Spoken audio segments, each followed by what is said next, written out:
visual world. Diagrammic drawings.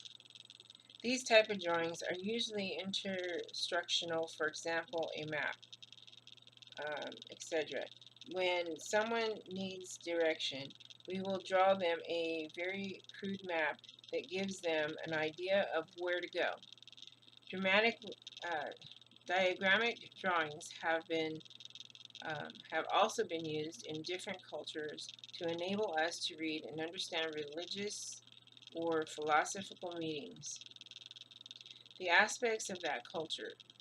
Simple examples of diagrammic drawings come with self-assembled items such as furniture, models, and other forms of equipment. 4. Theoretical drawings. Theoretical drawings are important in the history of art, and they give us a means of understanding proportion and the space through the use of analytical and theoretical devices. These drawings are usually referred as a projection subsystem, such as perspective, planometric, isometric, trimetric, and proportion, and measurement drawing systems. This theoretical drawing base is applied to human proportion,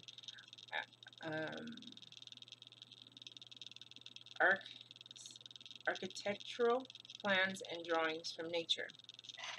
5. Copies. Copying consists of absorbing the manner in which other artists have worked using the medium of drawing.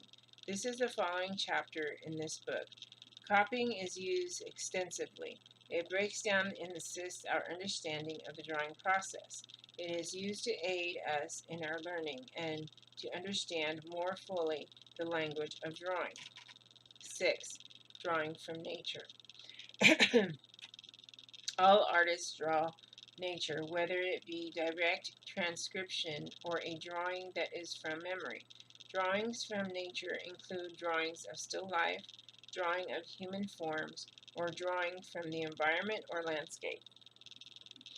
What we must realize is that when drawing from nature, we must have a clear idea what we want to achieve from this drawing, how we want to approach it, and the type of language or techniques we are going to use to make the drawing. Students and the beginners often forget this, and not to be equipped with this in mind is like starting out on a journey and not knowing your destination. When drawing from nature, our aims should be to identify the drawing techniques that are a visual parallel to the subject we have chosen to draw. In the following chapters in this book, I consistently refer to many approaches and techniques that will enable you to make drawings of nature. Historically, artists have constantly drawn from nature, especially as a information gathering exercise to fill their minds with visual knowledge that is stored for future use. 7. Presentation drawings. This is usually referred to by its Italian name, the modello. I'm not sure if that's how you pronounce that, but these drawings are usually for the patron or are a commissioned piece of work. They are also referred as the artist's impressions. Their aim is to give the patron an idea of what the finished work will look like. Both the artist and the patron can reach an agreement before the main piece of work is started. These serve purpose of preventing mistakes being made, sometimes at great expense of the artist or patron. 8. Calligraphic drawings. In calligraphic drawings, the artist has a repertoire of marks that act as signs or symbols or cultural meanings. As students or beginners of drawing, we should develop an inventory of marks for the different mediums. that enable us to express our ideas, observations, and feelings. We should experiment with with making marks, lines, shapes, tones, textures, and so on. These type of experiments with the various different medium are evident in the chapters in this book, and they are extremely important part of our experience when starting to draw. So do not overlook the elements in the drawing process. Calligraphy has developed from strict cultural traditions, and the earliest known examples are from Persian and Chinese cultural um, draftsmanship. In these cultures, strict traditions and practices had to be learned and followed in the execution of a drawing. Number 9, drawing in its own right. Drawing is in their own right are drawings that are made deliberately or solely for the own aesthetic reasons. However, illustrations can be put in the category as they can act independently or support text. When connected with text, illustrations bring a visual quality to the experience that stands on its own merits. This book has been put together in a unique way, as it brings about for the beginner and the students of drawing not only the techniques but also the analytical and emotive approaches and attitudes to drawing. These techniques and approaches are then linked to the appropriate mediums for execution. However, one should only be guided by the projects in this book as starting points for the experience with drawing. Whenever you feel bold enough to engage with your own ideas and developments, then you should embrace them and with endeavor and gusto. Break with the tradition, techniques, and theories is a hallmark of true artists. Finally, I would like to acknowledge Philip Rawson in his book of drawing and the Dilbury and Wallet's perspective and other drawing systems. Okay, so that was the introduction. But they also have another introduction for part 1 for the pencil, different types of pencils, graphite, and erasers. I'll read that and then we can get into the techniques. It's only one page, actually 2 pages too. It also describes the next pencil marks that we're going to be using. I will have to skip over some of these marks because I don't have all of these pencils. Let me see what I have here.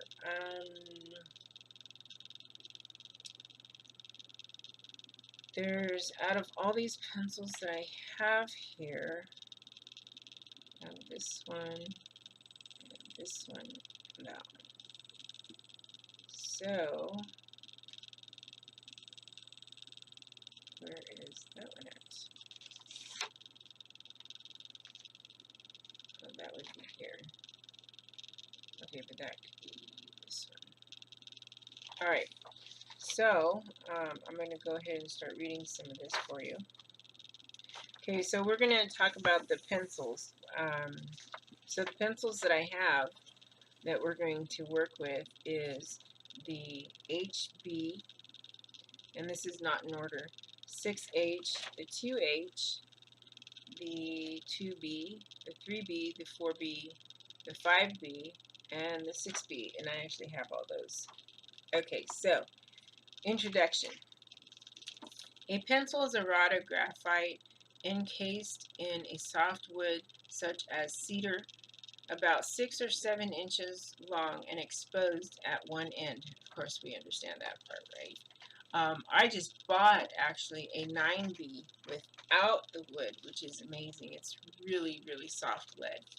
Anyway, crude forms of graphite pencils were first used as early as the 17th century. Before this, rods of lead or silver, known as silver point, were used to the implements for making drawings. The modern form of lead or graphite pencil, with its wooden encasement, first came into use about the beginning of the 19th century. The pencil fundamentally works by pushing or pulling the lead end across the surface fibers of the paper, which acts as graters, breaking up into small flakes. Pressure on the pencil pushes the flakes of lead into the fibers of the paper to leave a mark or trace. Oh, excuse me. Graphite is a form of carbon, also known as mineral black or plumbago. I never heard of that. In the major constituent of the modern pencil. The softness or hardness of the pencil varies depending on the moment of the clay mixed with the carbon. The softest varieties of the pencil contain little or no clay. Artists and designers will use a range of pencils, varying their choice according to the effect they are trying to achieve. As the graphite is worn away by use, it can be repeatedly exposed. This is done by the action of sharpening the pencil using a purpose-made sharpener or blade. Sharpening and exposing the graphite should be regarded as an important act because how it is done changes the type of mark you make with it. There are many ways of sharpening. A particular point procedures are particular result. The artist should experiment to discover what is possible and how to make each type of pencil meet his particular needs at any given time. The pencil can be used for a variety of purposes, and as with any material you use, you should be fully aware of its potentials and its limitations. Different pencils and types are designed for particular uses.